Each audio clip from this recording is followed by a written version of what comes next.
Hey everybody, it's Lee. If you're a coach or you're looking for a great coach's gift this season, I'm really excited to announce that we've updated our book, How to Win, a step-by-step guide to creating a championship culture for your team for its 10th anniversary. I was really excited when our publisher came to us and asked us to update the book because we've been implementing the strategies within it for over 10 years now, which means we could add in stories, examples, and use cases for you to make sure that it works for your team. So again, the book, How to Win, a step-by-step guide to creating a championship culture for your team by Lee M.J. Elias is available on Amazon.com right now. Get it in time for the holidays. It's a great gift for your coach. I promise you they won't take the title to heart as long as you let them know it's from your favorite podcast, Our Kids Play Hockey, which we're going to get into right now. Happy holidays, everybody.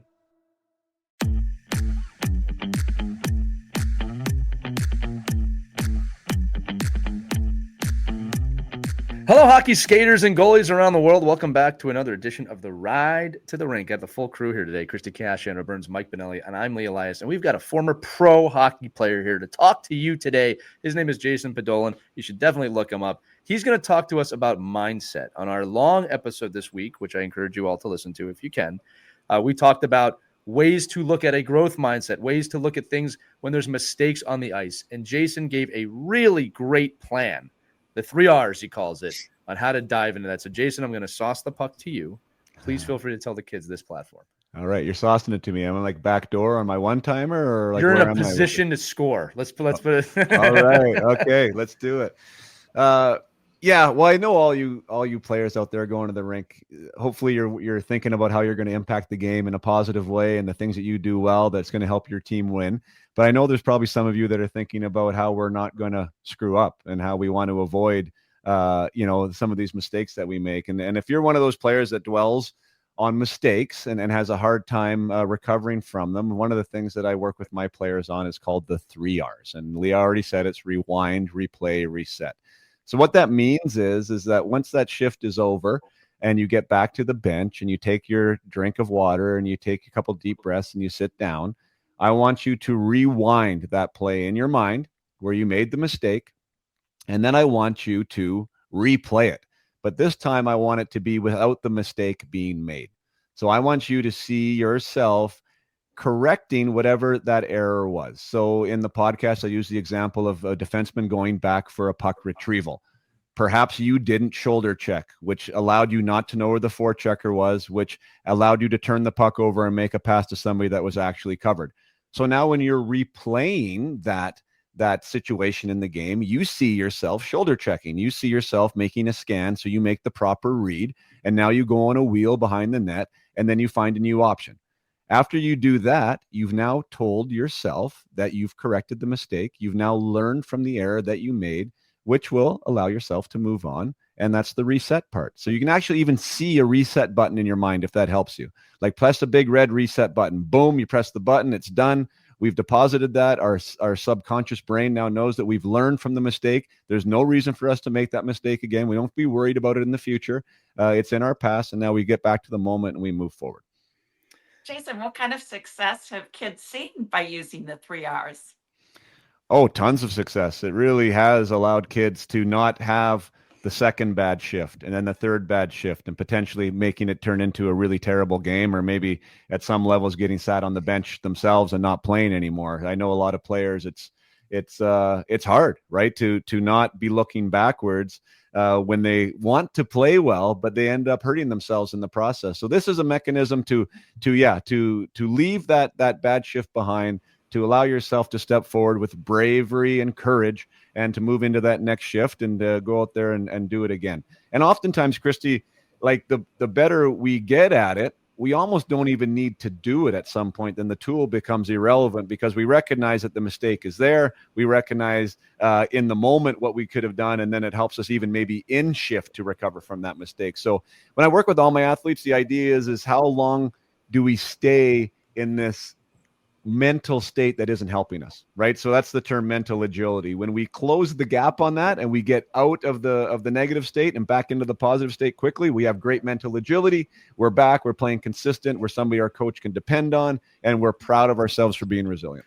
And Jason, it's just like when we talk about muscle memory, right? You want to get good at a shot. We're going to practice it and practice it and practice it. And eventually you get to the game. You don't think about it. It just happens. And I think the 3 R's are a great rep, right? Of you practice, and then eventually, when those mistakes happen, you'll just be mentally prepared to have a growth mindset, to move forward and to scan and understand the growth mindset aspect of that mistake. And I want to say this too. Again, in hockey, mistakes are 100% going to happen. And it's your ability to learn from those mistakes and get those tools into your toolbox that help you develop as a player, right? And your coaches should know that too. Yeah. But tremendous stuff. Mike, anything to add? No, I think this is just I think one of the things I would say is if you're going to practice these 3 R's, make sure you're talking to your coaches beforehand and say, listen, this is something that's really going to help me and support me if I can, have this time to kind of reflect and rewind, replay, and reset myself. And I think coaches that know you're approaching it with this mindset and you're approaching this with like a tool that you're trying to use, I think you'll find them very supportive of that. Yeah. Go ahead, Jason. I will throw in a bonus piece here. So like this, and to Mike's point, like this could potentially even be something that nobody knows you're doing. Like this isn't a 3-5 minute process. In my mind, this is like 10 to 20 seconds. You can do a 45-second hockey shift in 5 seconds using this drill, really, right? So it's not.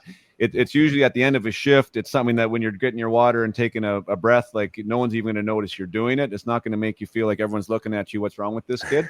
But to your point, Lee, and this is where the bonus points come in, is if this is something that does help you and you think that it does work, I encourage my players to actually have a post-shift routine where they do it every time. Mm-hmm. And why I suggest that is because generally speaking, you are making more good plays than you are bad plays.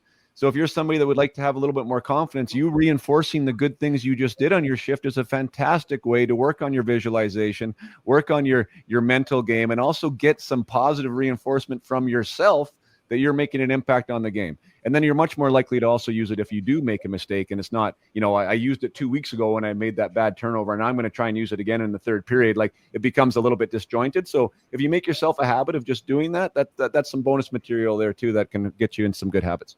No, it's fantastic advice. And Jason, you don't know this, but we end every ride to the rink with the same phrase, which is, we believe in you, you should too.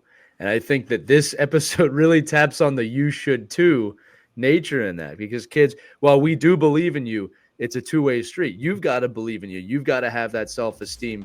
You've got to see that path ahead of you. And I think that, Jason, you provided some tremendous tools for those hockey players listening today. So thank you for sharing that. Awesome. Really appreciate you having me. All right, kids, that's it for the ride to the rink. Remember, I'm going to say it again. We believe in you. You should too. We believe in you. Enjoy every second of hockey this week, my friends. We'll take care. Skate on.